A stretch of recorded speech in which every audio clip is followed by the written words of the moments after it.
Hello, I'm Brigantia, Blackbird of Blackbird's Brew. Happy Sunday, and welcome to Introduction to the God Bragi.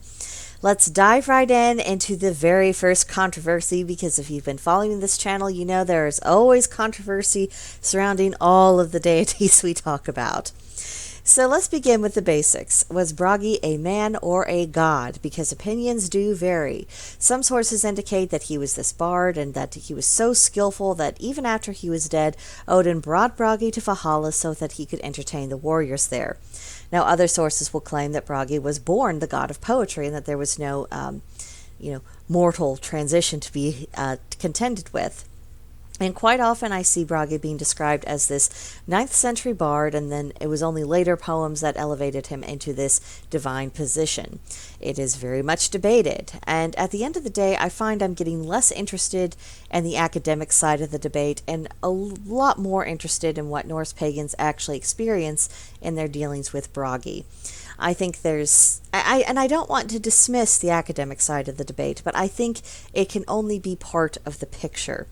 Because someone can point out, rightly enough, sources only go back to this century about this, that, and the other. Okay, fine. However, that doesn't mean that idea was invented during that time period. There's a lot we don't know. There's a lot of sources that we lost over the years. There's a lot of things that were oral that never got written down. So, open mind. That's essentially where I am when it comes to Bragi and indeed anything else having to do with paganism. So, when it comes to Bragis family, this is a little bit dubious at best, and thus far I haven't seen any possible human fathers put forward as being, this is the person who made Bragi, and this was his family, and so on and so forth. However, when it comes to possible divine fatherhood, the only deity I've seen mentioned as being a possible father of Bragi is Odin himself.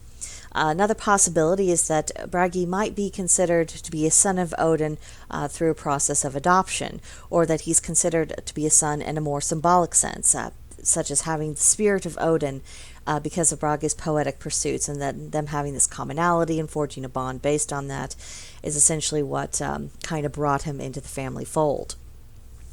Now, the question of who may have been the mother of Bragi is even more fraught. Some say Frigga, others say a giantess called Gunnlod. The reality is that nobody really knows. Too many details have been lost to the mist of time, and at a certain point, what people choose to believe about Bragi or anything else, it does become a matter of faith and not necessarily what we can 100% take it to court prove. Now, what is agreed upon is that when Bragi is mentioned as being married, he is called the husband of Idun. She is the one who had in charge of the golden apples that keep the gods young and immortal. Now, so far as what I'm aware, there are no children of Bragi mentioned in the lore. If there is, I'd like to know, where to find it, who his children were, and if you could point me in the direction of that, I would be extremely grateful. It's just not something I've come across thus far. So, operating on the assumption that Bragi is indeed a god, either because he was born one or because he was elevated through some means of and became one, what essentially is his area of concern? Poetry and song, first and foremost. He is considered to be the patron of poets. Some sources say that he actually has runes carved on his tongue, but it isn't known what those runes might happen to be.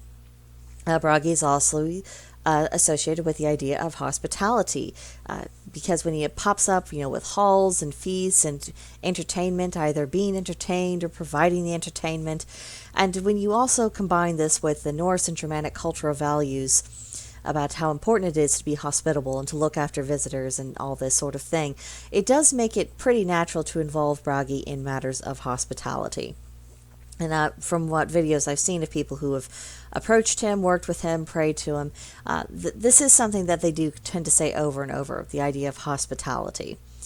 Now, Bragi was not a warrior, but he does seem to have a talent for diplomacy and negotiation. I wouldn't go so far as to say that he's a god of diplomacy, but I'm sure this particular characteristic of his would have come in handy from time to time. So, information is admittedly scanty. It's a little bit more scanty than usual. And after my initial investigations of Bragi, I did find myself wondering how exactly I would manage to do a series of videos about him throughout the entire month of January. But thankfully, paganism is more about not just gathering information and then communicating that information, but it's also about learning how to use that information and hearing about people's experiences. And thank goodness, because if we relied only on having chapter and verse on every possible detail, well, I'm not sure that paganism could have ever been reborn. So, as so often is the case, we're going to do the best we can.